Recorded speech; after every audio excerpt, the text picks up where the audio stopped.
What's up, guys? It's Brad again, Yamaha Marine Center, Wells Road, Orange Park, all that good stuff. Still at the top secret location where all the boats are, where the building's going up.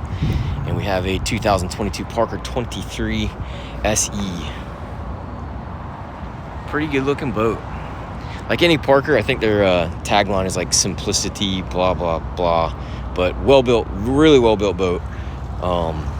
Heavy. This boat is 23 feet, hence the 23 SE. It's 26 overall, about 3,000 pounds, 8'6" on the beam.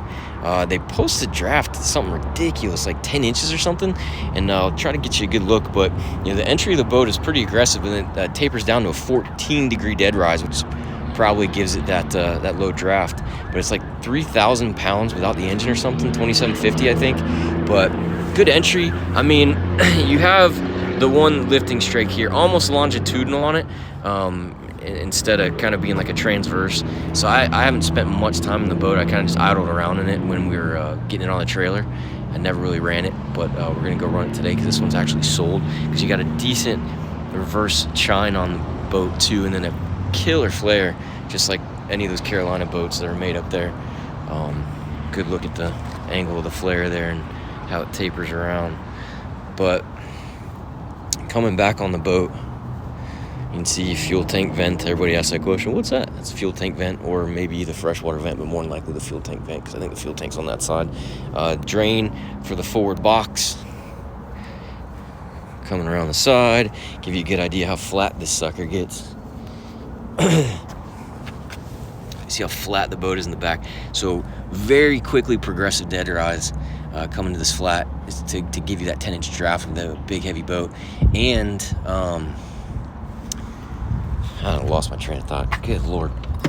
It's tough being this dumb. But it has the 4.2 liter 250 V6, new cowling, new engine for 2022, new look.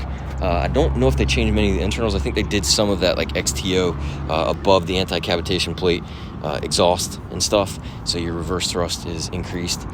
Big semi-integrated trim tabs. They kind of still hang out under the boat a little bit, so when you're trailing, you gotta kind of be careful with your setup and how you get it on the trailer. You don't want to be sitting on one of those and tear your bunks up. But coming in the boat, swim platform. Oh, I think I was going to say about the SE designation, which means special edition, which kind of means you can have it any way you want it as long as it comes this way. I know they give us a couple options, like adding the stereo and the Garmin and stuff, but the rest of the boat, horsepower-wise and all that, in the SEs, I believe, comes pretty standard. But you got a nice, big hardtop. Underside's colored, too, so really matches the boat well.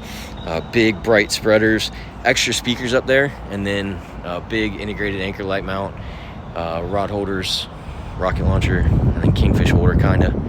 VHF antenna mounts up there. Again, a lot of surface area, a bunch of other accessories.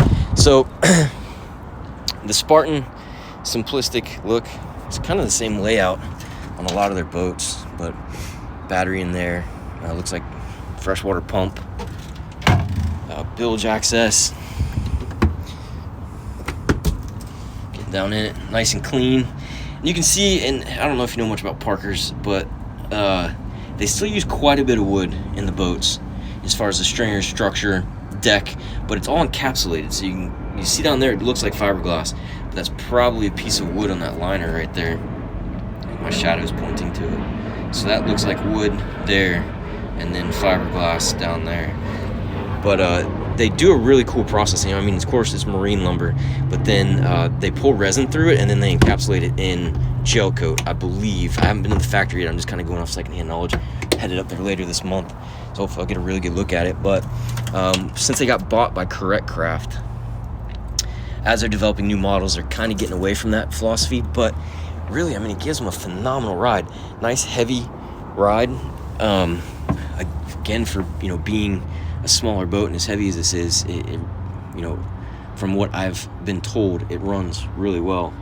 And we'll have this one out in the water again later today, so we'll be able to confirm or deny that. But nice integrated leaning post and a little live well there. I think my only complaint is the lack of storage. I had a couple of deals pending on these, and they ended up going with other models because there's really not a ton of space to put stuff. Because the battery's in the back, and then but inside the helm you'll see that, and then the forward box. But you got a nice big e-box there. All your lights are the push button. I don't know if they're Bokeh or not. They kind of look Bokeh-ish. And then the new Yamaha CL5, which is really cool. The new Fusion, Garmin 8610, and then probably a VHF 115 for the VHF system. And then you got dip switches on all the other controls. No tilt steering on this one either.